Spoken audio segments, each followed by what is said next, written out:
I was challenged to do geometric papers for the Rainbow 2.0 challenge, and I chose to create this layout out of the Vicky Booten print shop because there's a whole bunch of geometric stuff in here.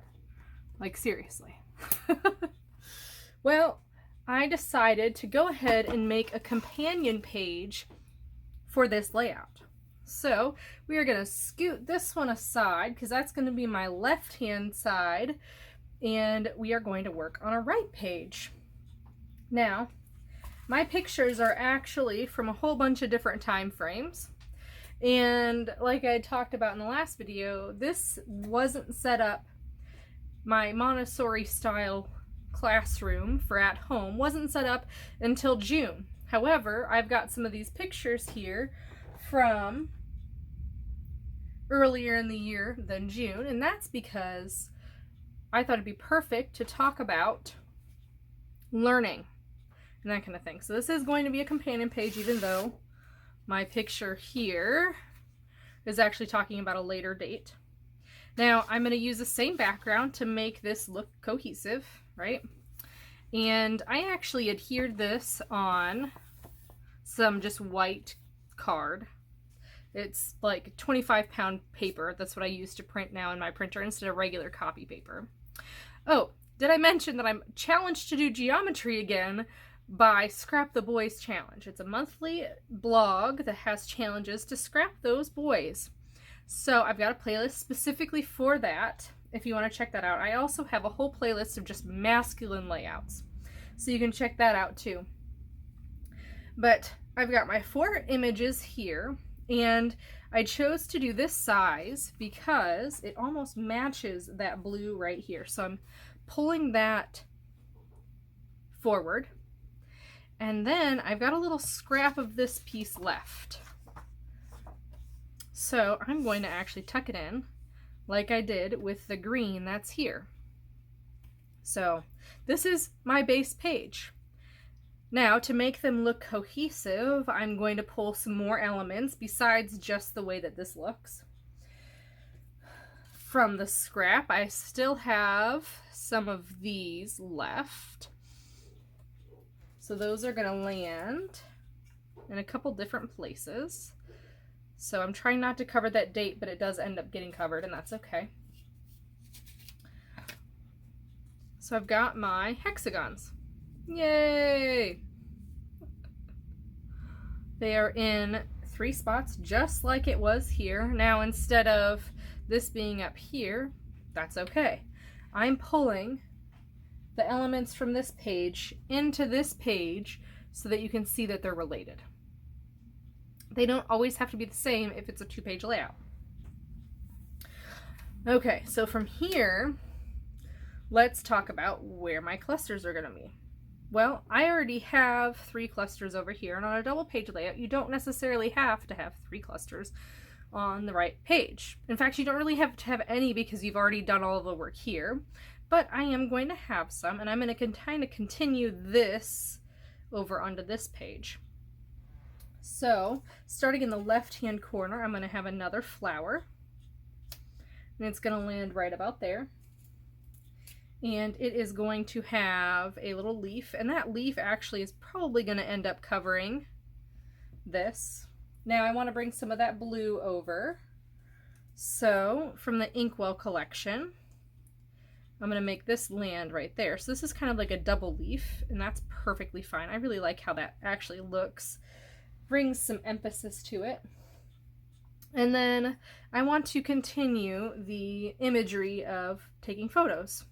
So I have the Inkwell film strips as well, and that's actually going to land underneath, and it's going to kind of poke out in a couple different places here. And I've got a little saying, so I'm really covering up this date. I'm not going to reapply that date, and that's okay. So it's going to land right there. And then I want a butterfly. Let's do it. I want a butterfly. So that butterfly is probably going to land something like that or like that. I want it facing this way, actually. I know for a fact. I want it like right there. So that's my little cluster. So I've got a cluster here. Now I want to bring the eye to the right, so I'm going to have a cluster right up here. For this cluster, I have this massive piece, and it fits perfectly right here. So go like that. It like fits perfectly. Look at how good that looks. So, and then I've got a piece of ephemera that's going to kind of land right up there. And then continuing this bit, I do kind of want some pink up here, just to kind of continue that. And then I need some blue. And that's going to land like right there, kind of on top of. Now, this actually was originally clear, and it was kind of hard to see that it was blue. So what I did is I took white out on the back of it and made it so it wasn't as transparent. So when you have these that are really transparent and you want some extra backing to it, don't be afraid to add some white out to it. It works really well. So there's that. And then my final cluster is going to go on top of here, and it's going to start with a film strip. And that film strip is probably going to land like that, following this edge so they're parallel. And then I've got some scissors, and that scissors is going to land like that. And then a flower, because we need to get that pink in. And a green to pull some of that green over, because I don't have much of the green in a whole bunch of different places. So that's kind of like that. And then my last piece is going to be a butterfly. Who guessed it, right? So there's that. I really like how this is turning out. I feel like this, with all of the elements that I've added, I made sure that there's green in every cluster, pink, blue, and black, which were my main colors from here. The only thing missing from this side, in my opinion, are these glitter drops. So I still have plenty left. I will scatter them throughout so that we can see the correlation between this page and that page.